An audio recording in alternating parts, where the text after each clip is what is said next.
Greetings and welcome here to Moment to Moment. Hey, moment to moment. What's going on with us spiritually? What's going on with us materially? What's going on psychologically, mentally? How do we integrate everything moment to moment? So, the name of our channel, as you know by now, is Moment to Moment. And today I want to just introduce you to the channel as best I can. Now, that's kind of hard for me because there's been a lot going on about what this channel is going to be about. And I, for one, I'm the main one that's being confused. And I say that I've been confused because different spirit guides, the different ones are telling me different things. And so it's like you have to settle down and center yourself and get the message that's coming from each and every one who expects to be included here, and then how to channel that, how to channel the spirit's information into this moment to moment channel. So that's more or less what we're going to be doing. And before that, I'm just going to give a really brief description. We can call this an about me type thing. Also a challenge. Hey, I mean, who wants to sit and talk about me? But if you've never seen me before and you don't know me, I mean, you deserve to know a little bit about me. So, when I think about that, the first thing that comes to me is, hey, I was born, I'm going to die, and there's some things happening in between. And after I die, I'm going to go to the other side in the spirit world, and who knows, I may rest a while, or I may talk to the Supreme Being, however, whoever you deem the Supreme Being to be, and get ready for another experience, being a spiritual being, having a human experience the way that I am now. I don't know. I'm not sure what I'm going to do when I get back over there. But I think it has a lot to do with what I can finish with here. And this moment to moment channel is definitely something I know I'm supposed to be doing here. So how do I know that? One way is on account of my soul plan reading. Now, you might want to know, what is the soul plan reading? Well, we'll be happy to tell you all about that, and even, convey or conduct soul plan reading for you, for your family, for couples, however the situation may present itself. Because here at Ubaba Mkulu Sanctuary, Ubaba Mkulu Sacred Space, which is where we are, every client that comes, we start with a soul plan reading. Now, as a diviner, I read with different types of modality. It could be tarot cards, could be bones and shells, could be with OB divination, and I think I might have spoken about some of these on the Instagram handle. So, but long story short, from my first reading that I had back in, I think that would have been maybe 1982 or 3 or something like that, when I was really going through some things.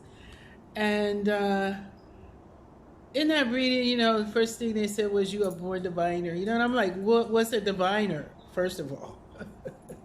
So, I mean, I've heard of it, but I mean, I really just didn't understand all that. And as you can tell from the so-called accent, I was born in the U.S. People ask me, where you from? Well, I'm from Africa. We all from Africa. And I'm coming to you now from South Africa. So anyway, that's what I was told. And, I think that's just where the journey took another turn for me. I came out in that reading that if I had been raised up in Yoruba land, which is the source for the Lukumi tradition, the Ifa tradition, if I had been born there and lived in an indigenous community, then as a young child, I would have been, been with the elders and, been given spiritually divining directions and information from the spirit world for people 2, 3 times, 4 times my age. So, that, thinking of that and, being in wherever I was in Cincinnati, Ohio at the time, And, I have to admit it sounded a bit strange because, I just was not acclimated to that whole structure of the Lukumi tradition, the Yoruba tradition, or the other indigenous traditions that exist in the world. I mean, from a kid, yeah, I heard these voices and everything, and had all these imaginary friends and stuff, but I thought everybody did. And I used to line my doll babies up, in the kitchen, in the chairs, and read the Bible to them. Oh my gosh, hey, you know what that means. Um, and okay, that's just the ancestors' way of saying amen or speak the truth, that kind of thing. So that may be happening. I'm not gonna try to conceal it because it's just what the ancestors do. Babam Kulu and my ancestors is working close for me here. So yeah, I'd line all them up, and we'd have all these meetings, but mainly I would be speaking to them. Like I said, reading the Bible. I used to make up church songs and sing to them, but they were singing with me, and they were singing back to me. And when I was talking to them, they was talking back to me. So it was just like a normal world for me to be in these conversations with my doll babies. Not really realizing that, that was me communicating with my spirits, and they were actually acclimating me even at that time. So, and my mother, fortunately, she understood the concept of mediumship, and she herself was a medium, even though she didn't like formally practice. But when people would come over, and they was like, "Hey, I don't even want to go over your house because I don't know what your mother going to tell me," So and as I got older, she didn't do that much when I was like a little kid, but as I was like 18, 19, 20, into that age frame, she made her psychic abilities much more clear, and I guess that was also because she was trying to keep up with me because hey. That was a challenge. So, yeah, it took a while, and then as I went along, I was very active in the church, but unfortunately, the church couldn't answer my questions. They wouldn't tell me about what color is Jesus. They're telling me this color doesn't matter, which that didn't make any sense to me. And then I was asking him about didn't he have any brothers or sisters, and what's all this whole virgin birth. But they got really tired of that at that church. And what they used to do with me is like they used to put me in charge of my peers or younger kids. And so then I would be the one, like teaching the vacation Bible school, teaching the Sunday school, teaching the ones that was younger than me, reading the Bible, interpreting the Bible. However I was interpreting the Bible, I was just saying whatever I thought. But when I was 6 years old, I left the Methodist church. I joined the Baptist church because I just felt drawn to what was happening at the Baptist church, and I felt the need to be baptized in the Baptist church, so I did. So I was 6 years old. People used to pick me up and take me to church with them because our house was like right in between the two churches. One church if you go this way, another church if you go that way. And an adult would pick me up, take me there, and bring me back after church because, the Methodists usually got out before the Baptists got out. And then the other thing was... I was speaking in tongues at the church, like after I had gotten baptized and everything. And, and having all these, Holy Ghost, getting the Holy Ghost, as they call it. And, but then, even then, that was my spirits acclimating me to the divine world, to becoming a diviner, to understanding the prospects of divination, to become acclimated to the spirit world. But I was always having a hard time getting my questions answered. So even when I went to college, I was having these, spiritual experiences. I had them in high school, but it was unclear to me what was really happening. And I just thank God, I feel like my parents understood something was happening, and they tried to, create a zone, where I could grow. And I have several brothers that are ministers, and Used to spend a lot of time with one of them that, my parents wanted me to spend time with him, and I went to church with him and everything. And in fact, he arranged this for me to speak at this youth group. It was like a youth day or something like that. And you know what I talked about? I talked about the omniscient, the omnipresent, the omnipotent, omnipresent, omniscient, omnipresent. Hey, I always do that. Mojuba Loro, Mojuba Lofi, Mojuba Lo Demori. That's the easiest way for me to do it. Meaning, I'm talking about the Supreme Being who is all-knowing, forever present, and all-powerful. Okay, that's the talk I gave. I think I might have been like 16 or 17. Now, I had no idea about the Yoruba tradition, no idea about Olodumare, Mojuba Loro, Mojuba Lofi, Mojuba Lo Demori. I knew nothing about that. But my spirit guides knew about it, And that was them coming out back then. I mean, wow, this is the way our spirit guides work is just inexplicable, incomprehensible. But they have a way of doing their things and making their things known. So, as time went on and, after law school, by the way, it was the ancestors' idea, my spirit guide's idea to go to law school. I tried to avoid going to law school for as long as I could. And, I was accepted and I didn't go. And then it happened again the next year. And they got my oldest sister involved. She's the one who picked up the call when the law school called me, asked me, okay, they're not going to keep accepting me. Do I want to come this year now? And, my sister was like, yeah, she's coming, without saying anything to me. Because, like my sister was, like my mother, 22 years older, in her mind anyway. God bless you. I know you're hearing me. So, so then when I got home, because I was staying with her in Los Angeles at the time, and she told me about it, and she was like, well, why are you not going? And so, I was like, because I don't have the money. Now, I was working, but I just wasn't saving the money, And then she was like, how much money do you have? So we went through that whole thing. Then I was like, I don't have no suitcases. And so then, and I said it like that. She hated it when I talk like that broken English. I ain't got none. We didn't do that. The talking of the double negative, God, that used to really rile her up. You've been to all these different schools and you're not speaking proper English. And I'm like, and so what? I don't have to if I don't feel like it. So then she said, no, but you're going to slip up in court one day. Or you're going to be giving a speech. And then, hey, chill. Okay? So anyway, she went through the house, pulling out all these suitcases. And she's like, and her husband too, my brother-in-law. Hey, now you got suitcases. Now you got suitcases. Now what's the reason? And so we kept going through this thing. And it's like I had no reason for not going.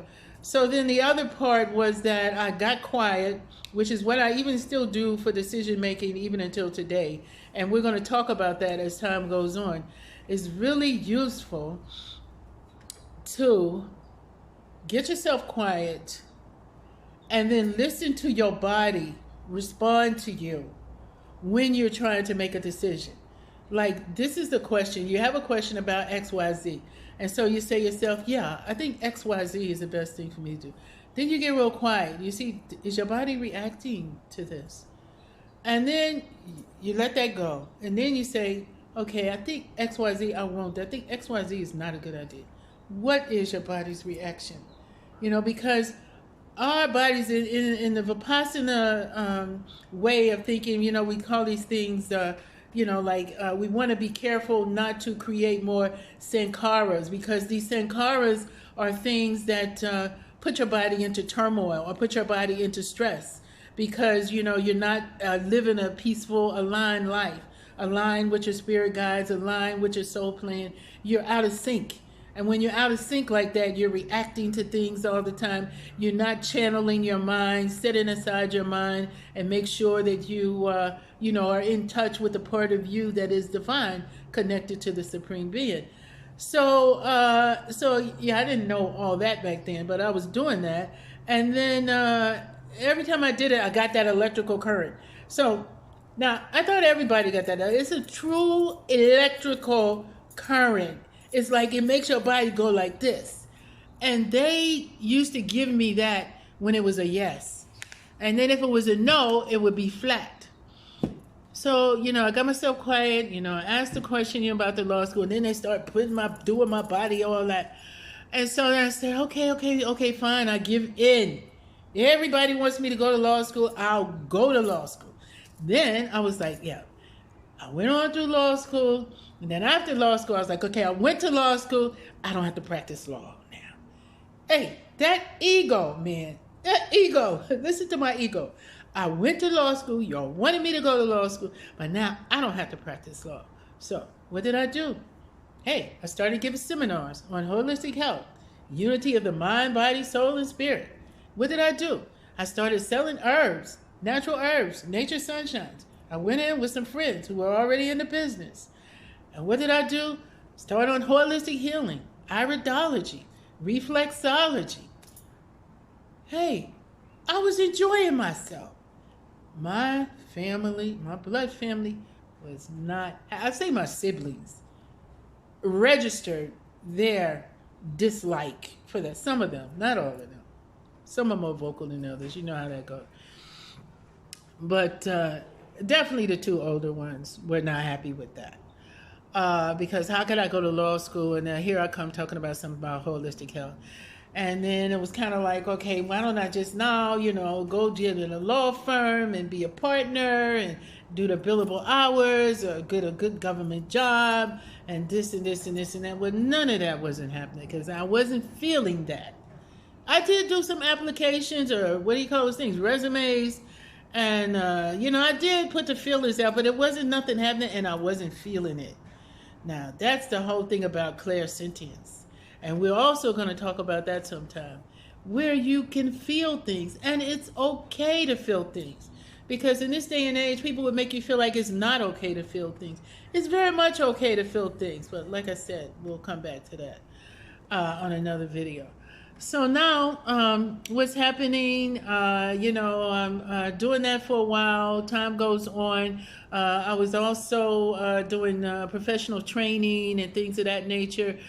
And then I meet up with some group of women. Well, actually, it was only 3 of us at the time, and we had meditation sessions. And then that really helped us a lot because when we meditated together, it helped each of us go out there and establish our path that we're still on to today, and we're still close to each other even until today.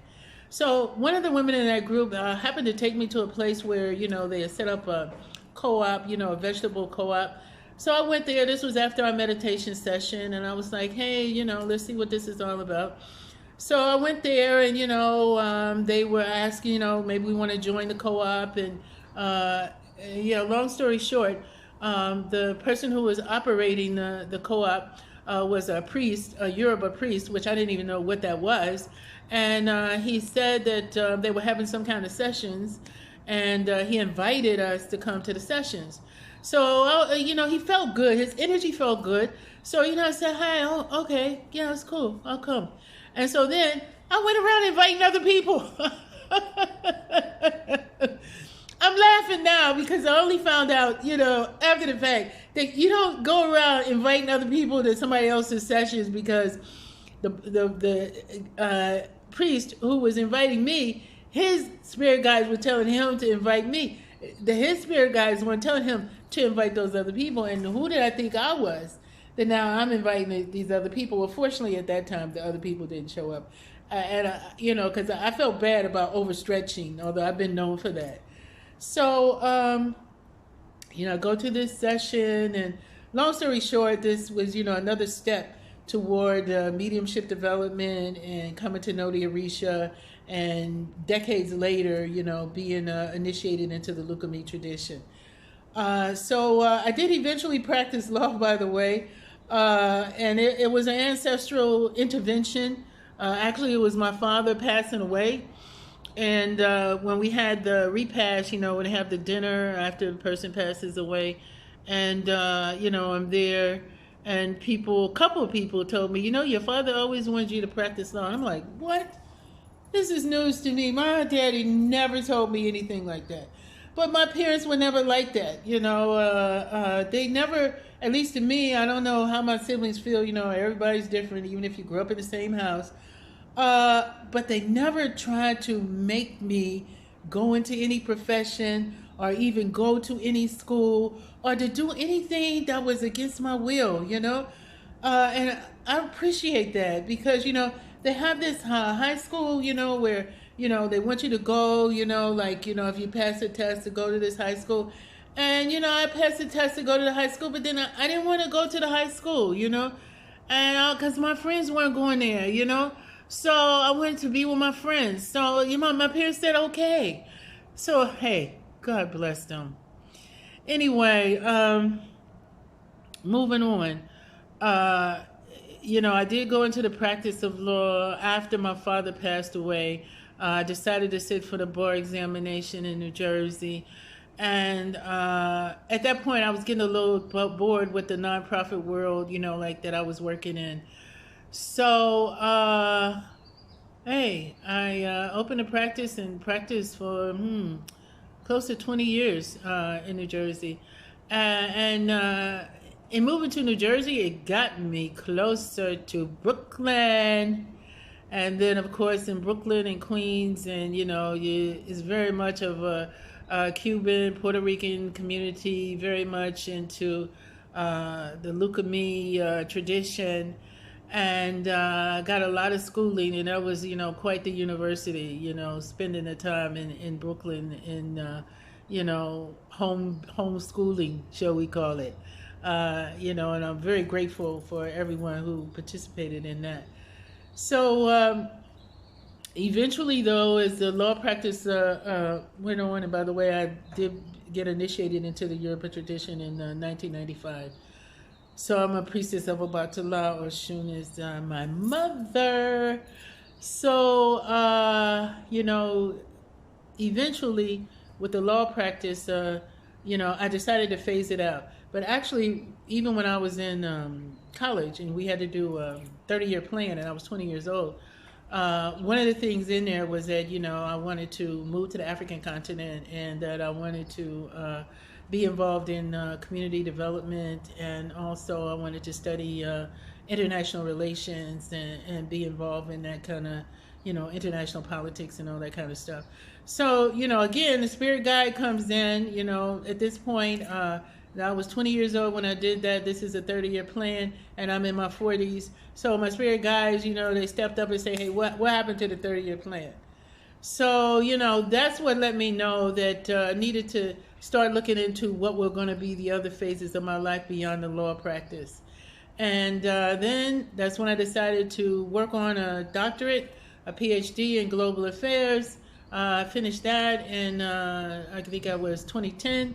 And then it was like, okay, what am I going to do next? Still waiting to hear from the spirit guides. But in 2009, I came to South Africa as part of my doctoral dissertation or doctoral thesis, depending on where you are, determines what you call it.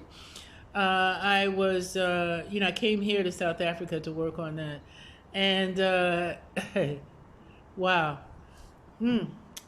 All I can say is when I got here, okay, I enjoyed getting here. And yeah, I did feel something when I hit the ground.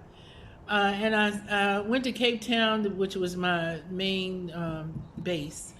And I was there for about 2 months, and then I had to go to Joburg for a week to do some interviews. And then I had to come to Durban for about a week to do some interviews. When I went to Joburg, I got sick because I just physically sick because of the stark contrast of the affluence and poverty just got next to me. I mean, we have it in the States, but, to just see it up and down the street from each other, it was just too much. So then when I got to Durban, hey. As soon as I got off that airplane, something said to me, "You home now." And I'm like, what? I'm home now. I don't even know this place. I don't know anybody here. That's me. That's my ego. Always arguing with my spirit guide. And I'm still working on getting over that. Then what kind of, brought me back to reality was there was a guy holding a sign with my name, because I had booked everything on eBay. Where I was going to stay in all the places where I stayed in Joburg, Durban, and Cape Town. So then I walked up to him, and I said, hey, that's me, And so then God bless him, because he was a bit flushed, but he caught himself. Because, he happened to be a white person. As you can see, I'm a black person, and, race matters, for whatever reason. And he just wasn't expecting me to be African American. And I'm sure he was expecting me to be white. Most people do, even when I'm communicating in emails or whatever, until they see me, So, even it's been that way, even in the job market, they don't know your race, and then you show up and things change. And often not for the better. So, but he got himself together, God bless him. And, so I stayed there on the bluff. And in staying on the bluff, whoa. That place did something to me, man, I'm telling you. It's like being in that guest house, and then you look at one side and it's the lights of Durban, and you look at the other side and it's the ocean, and, it's like, I could live here. And so then, eventually, I'm checking out the universities because, I just want to meet people, but I'm also trying to get myself out there, because I'm also looking for JOB. So, I'm going out, and I noticed the UKZN. So, I got the guy whose bed and breakfast I was at, he took me, got somebody to drive me over there. And I was trying to get an appointment with the head of the Department of Public Administration. It didn't work out. So eventually I just rocked up. And, the director wasn't there, but there was somebody else there. And I met with him. And it was really great. And, then I took a walk around the campus. And I was walking through what I didn't know there was M Block. And I was walking down this corridor. And I was like, hey, I could work here. And I ended up working there. And when I was saying that I could work here, I was right outside the office where I ended up working. This is the way the spirit guides work. And they're available. Your spirit guides are available to you. They're available to you. And it's for anybody and everybody. It cuts across race, gender, class, any social construction. Because in the spirit world, that's a place where they really don't do color. We're the ones with the color problem. We're the ones with the class problem. We're the ones with the gender issue, because we as humans make these things up. So now we're going to cover all that stuff in other times, but the point that I'm trying to make now is the whole intent and purpose of this session was just to tell you a little bit about me. I know I might have went off here, veered off there, but now you can imagine what I went through in pulling this together, because there's a divine collective working with me, with my spirit guides. And different ones are about different things. And different ones need a different space, which is why they got this place where we are now at Ubaba Mkhulu Sacred Space, or Ubaba Mkhulu Sanctuary, so that everybody can be where they need to be for divination purposes, so that people can come for healing and go inside themselves in an introspective way.